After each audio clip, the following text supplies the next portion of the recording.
And we expect ourselves to always be perfect. And the fact is that we are flawed and we will make mistakes. And when we make mistakes, the important is not to go into that self-flagellation and self-beat up, but it's important to acknowledge and then commit to do better.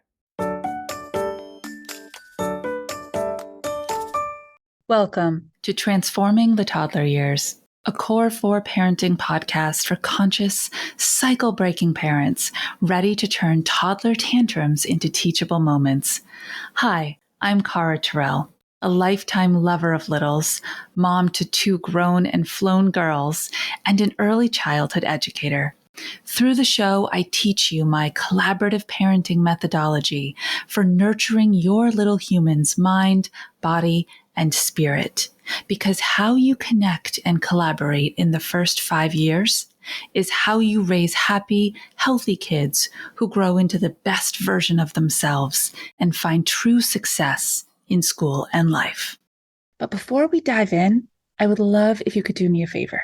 Could you scroll on down, rate the show after you listen, and leave a review, ask a question, suggest a topic?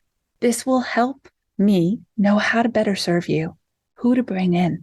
It will also help friends find us, other moms who need to be hearing what we're talking about together.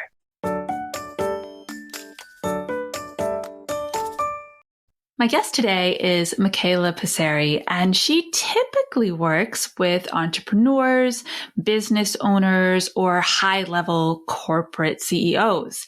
And she works in the emotional intelligence realm.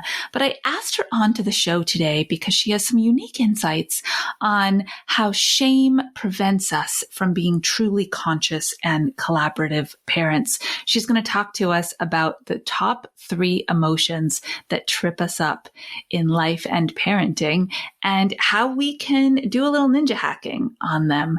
I am so grateful that Micaela was willing to take time to come out of her typical realm and talk to us about EI, because honestly, as parents, you know that emotional intelligence is the new priority. Your child's cognition will come. They will grow into their head smarts. It's their heart smarts that we really need to be focused on in this ever-changing world. Micaela, thank you so much for joining us today. We've had multiple people on the show talking about mom guilt, shame, and blame, and you're here to help us with a new twist on that. Yes. It's all about understanding how to manage your emotions. So really tapping into the skill of emotional intelligence and understanding how each emotion has its own very specific and characteristic ways that it affects us, that the brain responds to, and then just knowing how to navigate it. One of the things that I was so excited about exploring with you is kind of pulling apart that idea of emotional intelligence. It's become a hashtag and a great keyword and a great buzzword. But honestly, I'm not sure parents stop and really think about it as much as they do the does my child know their cognitive pieces, ABCs, 1, 2, 3's, colors, numbers. So can you kind of piece that out for us a little? Yeah. So first and foremost, that's what society teaches us, right? We gotta make sure we eat right. We gotta make sure, we're educated. All of these things that we're bombarded with that we need, especially as parents, that we need to do for our kids. But nobody focuses or tells us, well, how do we raise an emotionally intelligent child? How do I, as the parent, manage my emotions as I'm dealing with the terrible twos, the temper tantrums, right? Challenges in their learning. My daughter had a learning disability when she was little. So navigating learning disabilities, navigating maybe kids who are on a spectrum. There's a lot today that parents have to look at. But we're not taught and we're not guided to look at the whole person. Who is that child intrinsically? What do they need emotionally? And then as well as the parent has to safeguard their own well-being and their emotions. So emotional intelligence is a skill. It's a learned skill. Derives from the ability of a person to really navigate and manage their internal landscape. So instead of experiencing the world from a place of reaction, so reactionary, we're actually managing, we're responding, we're taking a pause when something's happening, and we're introspecting, we're asking ourselves questions. Why am I feeling this way when this is happening? What is this about? What is underneath this experience for me? Why am I experiencing anger when maybe I thought I'd be experiencing frustration, right? Whatever. So it's looking at ourselves and our emotional experience, our emotional response to whatever it is that is happening in front of us, and then being able to manage it. So that's really what emotional intelligence is, really the management of one's own emotions, which comes with self-awareness. And self-awareness is really the ability of the individual to do that introspection, is to look at themselves in the mirror and see, okay, wait a minute, what did I do here? Why am I feeling this way? Where is the trigger? Where is it coming from? Am I meant to shift or do something different or respond to something, right? It's looking and introspecting. So that's where the self-awareness comes to. And for those people that are listening that are more scientific, the brain, so neuroscience teaches us that the brain is constantly predicting. It's constantly looking to understand what's going to happen from any given experience. And it predicts based on past experience. So it predicts on our conditioning, on our limiting beliefs, on our judgments, on our opinions, on our, our emotionality. So how triggered we are in some disempowering conversations around how we feel about ourselves, right? So it's taking all of this data in, and then it's trying to predict. So that's why a lot of times, for example, in relationships, right? In relationships, we'll tend to behave similarly in a prior relationship. Why? Because the brain remembers that in those prior relationships, XYZ happened. And so it's predicting that XYZ is going to happen again. And so then we behave in a similar way, right? So that's kind of like the basics of emotional intelligence. I'm just so curious because you've got my brain spinning. Is that why in relationships it makes a ton of sense, and you're dealing with someone who is similarly aged, most likely? Is that why in parenting we tend to fall back on what we saw, what we heard, those linguistic patterns, the behaviors that our parents modeled for us, because we don't have anything else to fall back on? We've just started this journey. Yes, exactly. So if you think about it, when we're born, we're a tabula rasa. That's Latin for a blank slate, right? So we're just a blank slate. What starts writing on our slate is our experiences, our traumas, what we hear, what we're told. And so our family nucleus, whether we have one or not, so a child who doesn't have one is going to have a totally different perspective and a different experience than one who has. And then the one who has, it's all going to depend on what they hear, what they witness, right? How they interpret that, right? So, for example, I was talking to a client earlier this morning, and a lot of stuff came up, and we were doing some emotional code releasing around her subconscious. And what was interesting is there was a pattern that was coming through. All these trapped emotions around age 10 and 13, between that age range, was coming up. And that was really when she experienced a lot of her abandonment from her mother. She witnessed a lot of violence and felt really unsafe. So all of those things were actually unconsciously guiding her into what she was experiencing today as a 50-year-old woman, right? So why? Because she interpreted those experiences in a certain way.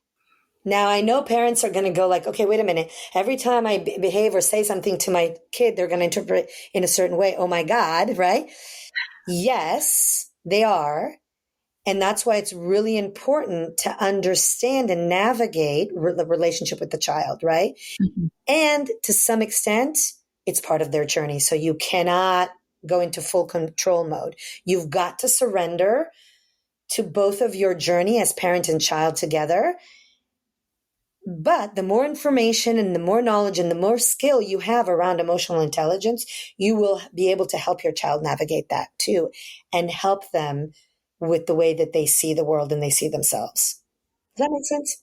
Absolutely. And I love that you brought that relationship piece into it, because there's nothing static here. This is, one of those infinity ebb and flows that goes back and forth between a parent and a child. Mm-hmm. And the relationship quality is what's going to allow them to make emotional faux pas and then repair those emotional moments with intelligence and the ability to explain why. Right? Kids, those neural connections that are being made happen so quickly. Yeah. And if we can bring it to them on repeat, then we're forming a nice, strong one. Yeah. And the other piece is if the parent can really work on themselves and do that inner work. So raise their emotional intelligence, practice using emotional intelligence skills within themselves, then they could even get to a point where they catch themselves before. Right? Yeah. Yes. Some sort of outburst, some sort of punishment, some sort of behavior in that relationship happens, right? And so that's really what we want to focus on, is really helping the parent understand how they can navigate themselves, how they can really raise their emotional intelligence and help themselves through their awareness to respond instead of react, as they understand that the child is receiving that in a certain way and is making interpretations that will imprint in their subconscious and that will then create an internal conversation for them that they will take on into their young adulthood and then into their adulthood. Something I've been thinking a ton about lately is that evolution of identity. And every child is born into the world with their own unique personality and traits and characteristics. But I've been doing a lot of I am statements with parents lately to bring to their kids. And it's this journey of modeling, right? I am someone who is learning how to talk to you differently. I am someone who is choosing to take a breath before I speak to you because I'm super frustrated right now. And kind of modeling what you're talking about through our actual language. And most of the time, the tone that's attached to it is very different because they're in a heightened emotional state. What does that do for kids if you are able to show them your emotional process and be super vulnerable? Well, first of all, it allows the child to experience a space of safety, number one. It also allows them to feel seen, maybe heard if they're expressing something, right?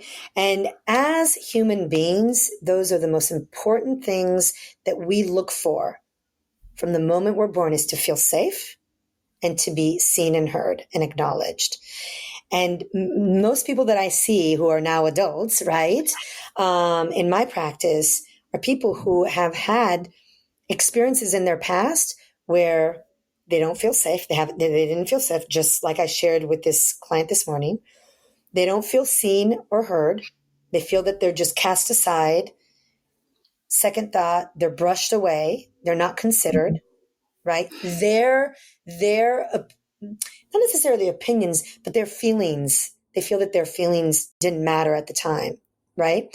And which is part of being seen and heard, right? So that's really important, because what I feel it's important for parents to understand is their child experience is preparing them for the type of human being that they're going to be in the world when they become an adult. Yes. And so parents, you are shaping the type of human that you are championing right now. So who is the type of human that you want to champion? Absolutely. Oh, right? I walk people through this journey of making a personalized parenting mission statement. And we do a lot of digging into those who factors. Who do you want to raise?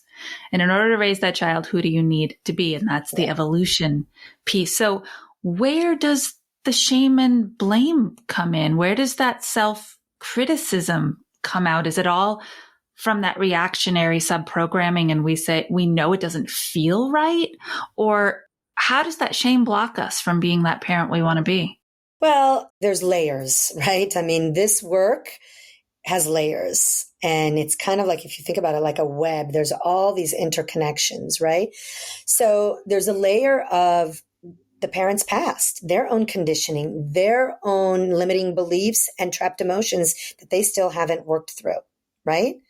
So it's looking at what are those, what are the inner conversation that the parent is holding connected to a negative emotional experience from the past that's having them react or respond in that way, that brings them shame, that has them experience maybe guilt, parent guilt, right?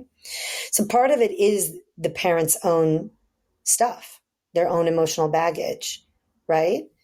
And part of it is what people take on as societal ideals as to what it is they're supposed to do as a parent. And if they're not doing it, then they feel that they're doing something wrong. And then the shame comes in, right?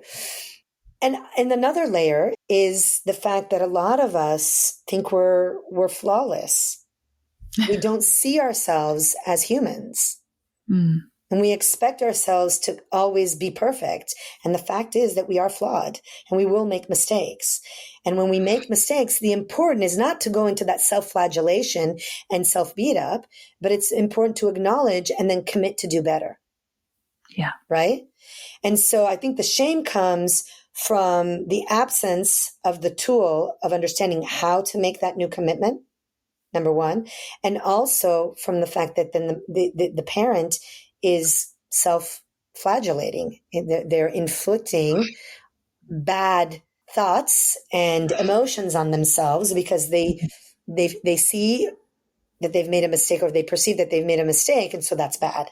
And instead, it's not bad. It's just a new moment for a new opportunity to grow and learn from the mistake that you made and move forward with that new commitment.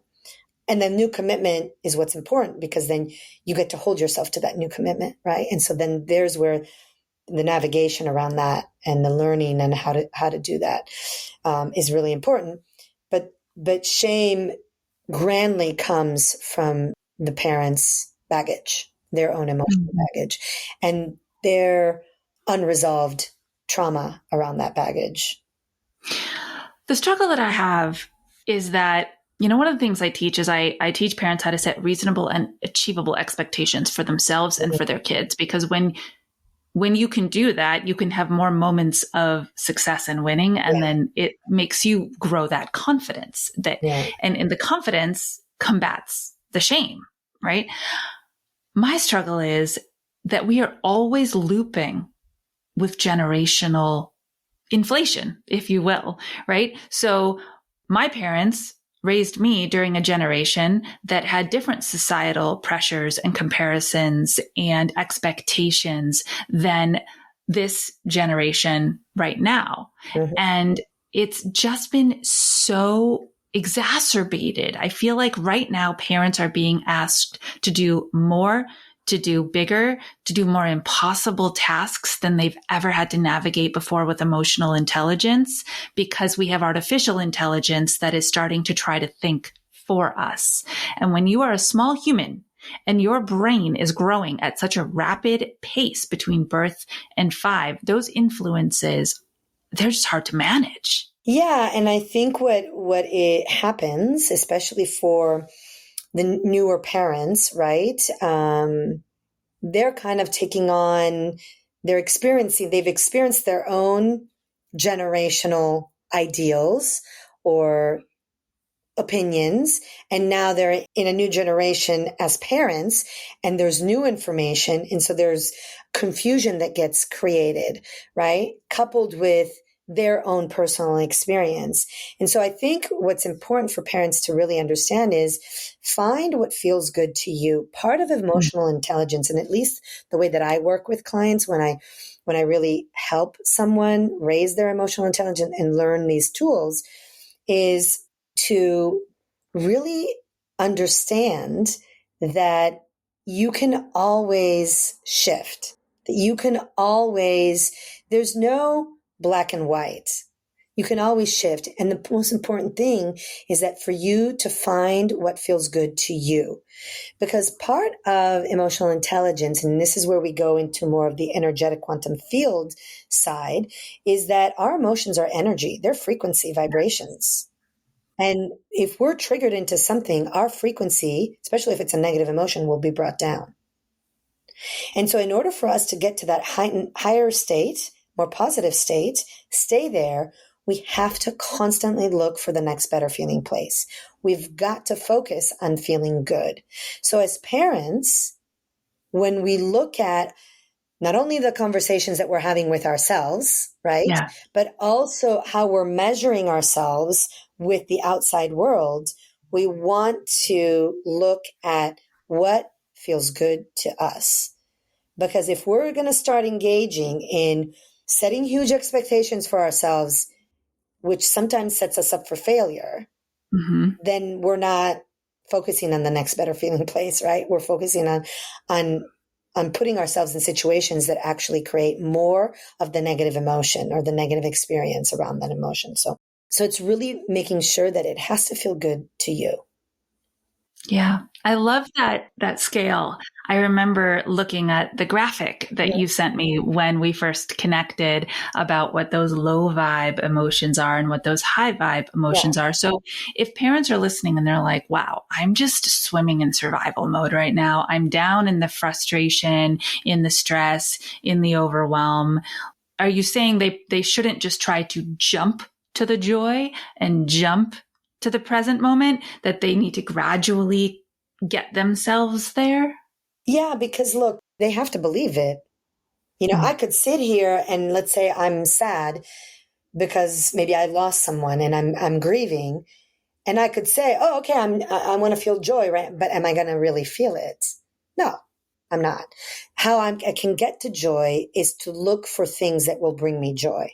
So maybe it's spending time with the dog that I love, going out into nature, taking a walk, maybe listening to some beautiful music that I love, whatever it is that helps you get out of that low negative emotional and negative frequency space and into a higher space. That's how you look for the next better feeling place. You can't just tell yourself that it just doesn't work that way. It works by giving yourself experiences that bring you that emotion. You can't tell it to yourself. Does that make sense? Oh, totally. And the reason I asked the question actually, because, my kids are older, and during those teenage years, I heard a lot of positive platitudes. I'm fine. Everything's fine. It's perfect. Don't worry about a thing. I'll be okay. I'll be okay. They didn't believe a word they were saying. They were just trying. They were trying, but the gap was just too big. So I know that you can share with us the top 3 emotions that really trip us up. Yeah. And I'm curious to see how many of the listeners are like, oh my gosh, that's me. Yeah, absolutely. So number 1, the biggest emotion is fear. I gave it away. So the biggest emotion is fear. Fear is really, look, at the end, we are animals. We're just smart animals. We are intelligent animals, but we're animals. And so as animals, our instinct is connected to the fight or flight, right? So the moment we perceive something that we're afraid of, there's fear present, we either freeze, we avoid, we run away, right? So that emotion can really get us into a place of paralysis, right? And when we're in paralysis, we don't know what to do. We don't take the next step, right? Right. Or can get us into that avoidance. We're too fearful of something, so then we don't do anything. But we don't realize that not doing anything is a decision in and of itself. And so we might as well make a decision that's in the path of the greater good, or in the path of the thing that we're looking to experience or to have or to do, right? So that's how fear can trip us up, because it can falsely give us the idea of safety by not doing anything, which is the freezing mode, the paralysis mode, without understanding that that is a step. It's a decision in and of itself, and it can lead you not where you want to go. right? It can lead you to places that maybe are disempowering, places that are self-sabotaging, right? So fear is number one. Number two is worthlessness. So the emotion of worthlessness is really feeling not good enough, which every single human being on this planet has some form of that conversation going on. It is part of our cross as humans. When we are born, it's part of the way that we come through life is we experience not feeling good enough because it's the easiest way to interpret things that are happening to us as children. And so we go immediate to, well, it must be me. I'm not worthy. I'm not good enough. Something's wrong with me. And so that's why every single human being has a version of that. And it's connected to feeling worthless, not feeling good enough. And in that emotion is where shame dwells. Because shame is a place, it is actually the lowest. I don't know if I can share that chart or not, but it is at the lowest of the frequency chart of emotions. It vibrates at 20. So it's really, really low. It's a very heavy, dense frequency and emotion. And so the emotion of worthlessness makes us feel not worthy of anything. So if I feel not worthy of anything, how can I feel worthy of love, affection, abundance, financial remuneration, feeling good about the things that I create, my good relationships, whether it's with my children or with, my husband or wife, or friends, peers. So it really has us feel not worthy.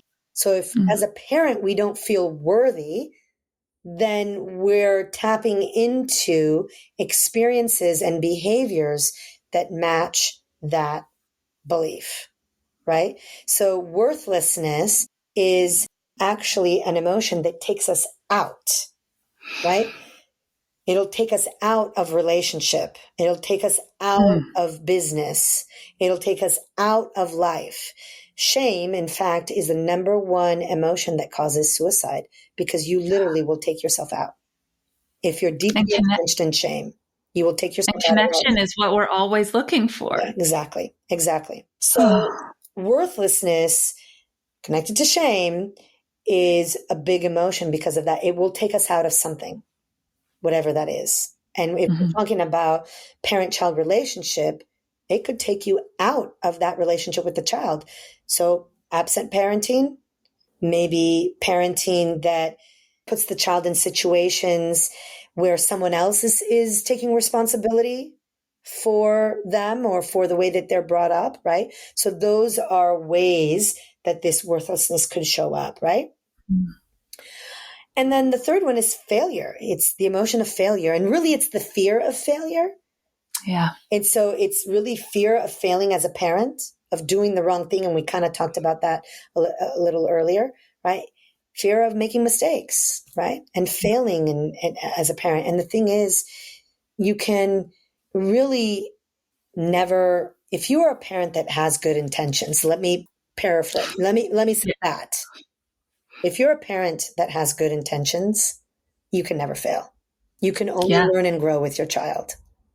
Amen. And if you're a parent who's listening to this podcast, then we know that's who you are. Yeah. You actually invest time and energy to increasing your awareness and your education around parenting. And one of my favorite phrases that I see on the side of the road on those little signs they stick in the ground is for foster parenting, right? That you don't have to be a perfect parent. Yeah. They don't need perfect. They just need you. Exactly.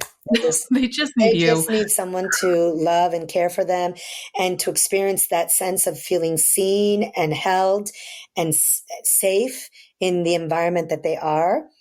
Everything else, it's just a lesson. It's just a learning lesson. You guys, parents and your children are on a journey together to grow and learn. That's it. Yeah. The other thing I wanted to make sure that you made me think of, and I want to make sure I mention it, are mirror neurons.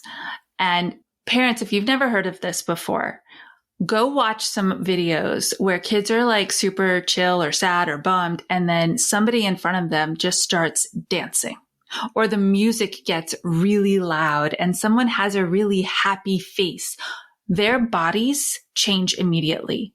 They start bouncing in their seats. They start swaying to the music. They mirror the smile that the person in front of them is giving to. So mirror neurons are your best friend. Your kids believe absolutely everything that you say and do to be true. Yeah. That blank slate that Micaela was talking about, you write it, you design it. You're the architect of those early years. So you know what? Bring out all your old acting classes if you have any behind you. You know, if you're just not feeling it, get silly, get whatever you need to be, and let their joy, that mirror, come back at you. And you might be able to find some positivity inside a moment that you weren't feeling so great. Absolutely. Anything, any mood, any emotion, any conversation can be changed in a second. I always say everything is a conversation away. Connection is a conversation away. Intimacy is a conversation away. Resolution is a conversation away. Peace is a conversation away. Everything is a conversation away. And sometimes a conversation can also just be just sitting with someone, smiling, holding them, holding their hand. It doesn't have to be worded. Words are great, but when I say conversation, it's just an exchange of energy, right? I love that you're wrapping us up with that. One of my favorite things to do, especially with kids who I know have had some trauma in their history or are feeling really uncomfortable socially and there's too many people in the room, is just sit next to them and really slowly allow our gazes to come together and apart, our hands to be a little bit closer, a little bit further away, and let them bring the energy gap. Yeah. And they do. They want that. They're seeking it. It is natural. It is natural. And it's so interesting that you say that. It happens with animals as well. I don't know if you ever saw the guy I think he's either on TikTok or on Instagram, sitting with dogs, where he goes into shelters with dogs that are really shy and scared. And he just sits there for hours until energetically the dog finally comes and seeks a pat or, a caress. It's energy. So even sitting and allowing that closeness to come with your kids can be huge. We learned so much. I love how you really were able to give us kind of that glimpse into the soul, right? That energy space and that spiritual awareness of who we are, but then back it up with all of this science-based evidence. That's who we are at Core 4. Micaela, thank you so much for your time and your energy and your expertise. Thanks for having me. This was great. Really, really enjoyed it. So for all of you out there who are like, okay, now I know I have to take a next step with my work, right? Not necessarily in your parenting space, but that you've got some stuff that's coming up from way back. We will be sure to have Micaela's information in the show notes and give just like a 60-second overview of who you typically work with and the transformation you typically achieve. Sure. So, I work with all sorts of people from all sorts of backgrounds, mainly a lot of women who really understand that their emotionality is affecting the way that they show up in the world. And so the work that we do is really deep subconscious mind release work. I use a modality called emotion code and neurolinguistic programming together. And we really look at the past. No, it's not therapy. We're not going to sit there and go over a story. It's really looking at the past and the conversations that you created, that you've then brought forth into your adulthood that are creating certain results. So we look at that and then we reframe it. We create new conversations, create new neural pathways in the brain so that then those past conversations that might be affecting you in the way that you show up in your marriage, in your relationship with your kids, at work, in your business, wherever it is, can actually be from a place of empowerment and a place of emotional intelligence. So you're then grounded in the sense of who you are and nothing can then sway you. no fear, no worthlessness, no failure. None of those emotions can swing you, because then you've learned how to tap into your own agency to master your emotions from the inside out. And so, I mean, you asked me kind of like results and things. People become more confident. They create results in their work, in their business. They find and engage in the relationships that they really want. But the biggest consensus is that they feel really a sense of relief and release and lightness when we do this work, because we're literally removing kind of the weight on the heart, because the heart is the seat of the subconscious. So Yeah. we hold all of our emotional experiences around the heart space. So really, when we do this work, we're opening up the heart. And that's really what happens and what people Amazing. experience.